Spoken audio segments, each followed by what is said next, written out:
first, the person behind the wheel of a school bus needed direction, and thankfully she got it from an 8-year-old boy. He saved her life by keeping a cool head. It's an incredible story that could have easily become a tragedy. 10 on your side's Liz Palka talked to this young hero in a story new at 11. Liz? Nicole and Tom, Janice Knight White could not have predicted the medical emergency she had while driving her school bus. With 20 kids on it, one stood up when he realized there was a problem and called for help. I told you, you were the man, didn't I? When Janice Knight White had a medical emergency while driving students home, she knew which Buckland Elementary School student would be able to help her. 8-year-old third grader Terrence Reed Jr. He is one of the kids that's on the bus that I knew could take charge. 2 weeks ago, Knight White still had 20 children on her bus when she lost feeling in her right foot. And when my foot started going numb, my whole right side went numb. And I couldn't pick my arm up. And I couldn't talk. She pulled over at Shepherd Lane and Rooks Road. We were just sitting there in like 5 minutes, and then Terrence realized we weren't moving. Terrence called out to her. She motioned for him to come forward. She was in the seat.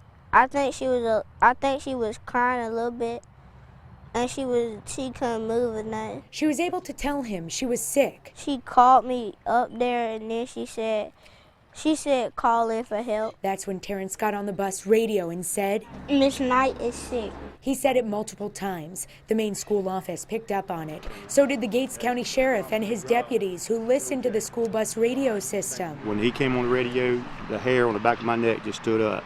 But he was so calm and so collective. Terrence recognized Shepherd Lane because family lived nearby. He was able to direct first responders to their location. Terrence's parents are grateful their son knew how to respond. It was an angel with them that day. Knight White says she knows who the true angel was. He was just my guardian angel that day because he wasn't even supposed to be on the bus at that time. But I was proud of him, and I just thank him. Thank him from the bottom of my heart. Mrs. Knight White is feeling much better. She was in the hospital for a few days, but she went back to work this past Monday. She says she's grateful for Terrence and all the kids she had on the bus that day. I'm Liz Palka, 10 on your side. Sheriff Ed Webb told us his department will honor Terrence at the Board of Education meeting on Monday. The 8-year-old will receive an Outstanding Citizen Award. It'll happen at 6:30 at Gatesville Elementary School.